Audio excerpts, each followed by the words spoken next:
pinagkatiwala niya sa akin yung breeder niya. Yun, nilalaro ko. Talaga may bilis lang talaga na pag okay na po yung katawan nila. Yung mga anak nito ang nananalo sa akin.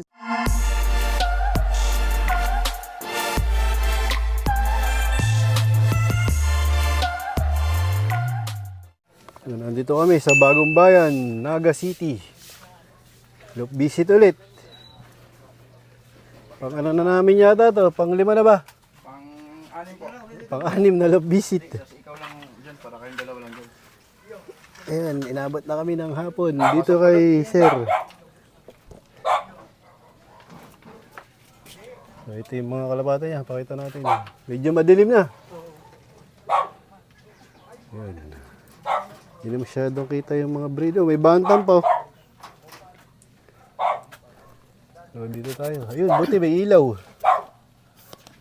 Bago lahat, Sir. Anong pangalan niya, Sir? Ako pala si John Menya, Bagong Bayan Norte, Naga City. Player ng PPFCI. Loop name. John Menya, look. John Menya. So, ito yung loop ni Sir John. Ito yung kanyang trapdoor. Ano yung mga bloodline? Alam niyo sir, galing na yan sa isang kaibigan ko na pinagkatiwala niya sa akin yung breeder niya. Tapos, yun nilalaro ko. Baga, mga ilan yun? Dalawa po. Dalawa lang. Nag-umpisa ka lang sa dalawa. Bali, dalawang bloodline lang yung umiikot dito. Alam mo yung particular na lahi?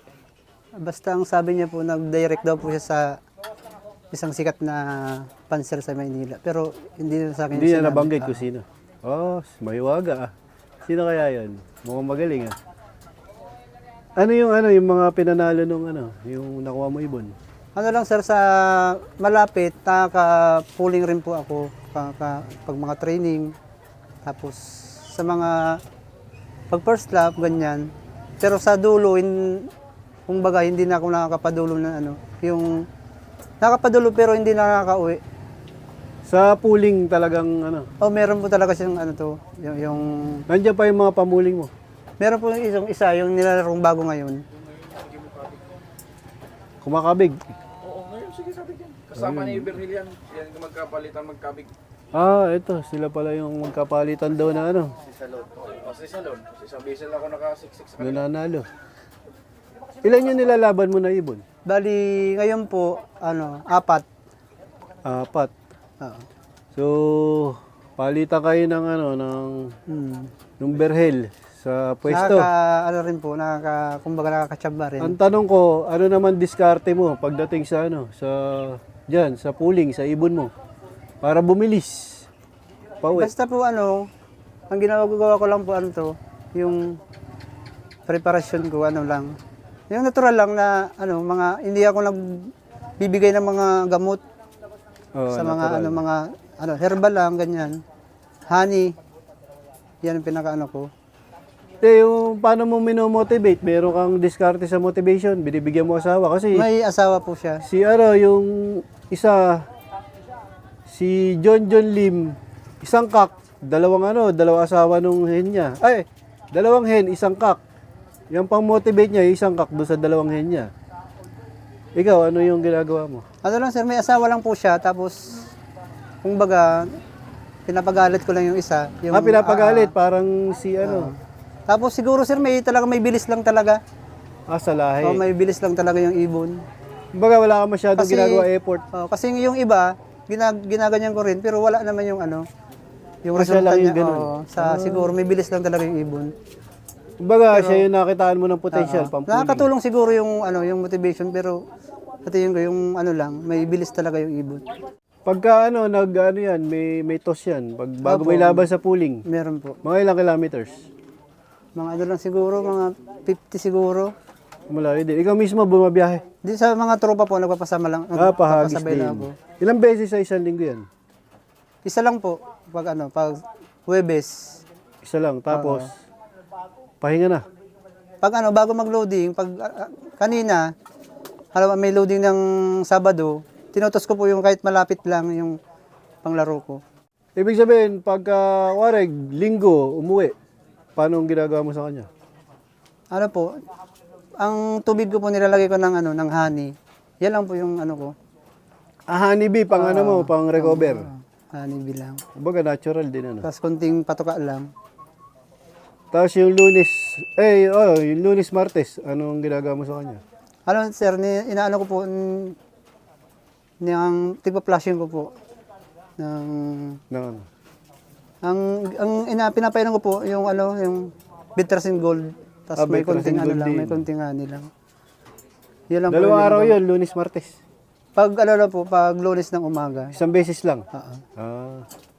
Tapos niraramihan ko na yung patuka nila para Pag ma-prepare yung ano. pinaparonda mo rin sila.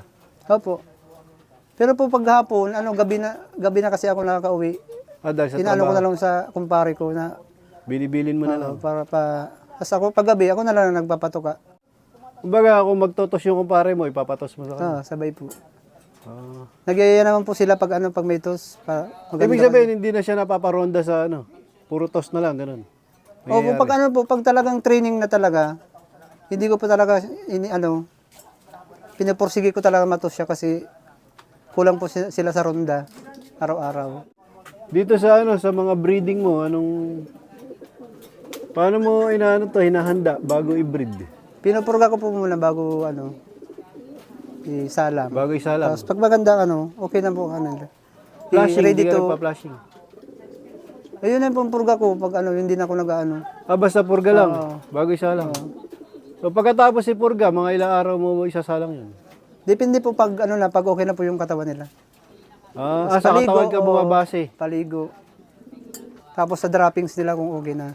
Pag okay na lahat, salang na. Apo. Ito, may mga nakasalang pa, mga pang ano to. Sir, tinigil ko na po yan kasi walang budget. Wala na to, naka ano lang. Hindi, paano pagka ng itlog yan, tinatanggal mo na lang. Meron pa akong binibreed dyan, yung magulang ng nananalo ko ngayon. Ito yung pampuling mo. Oo. Pwede makita yun. Yan yung nananalo ng kalaban ng kay Berhel. Mga anak nito.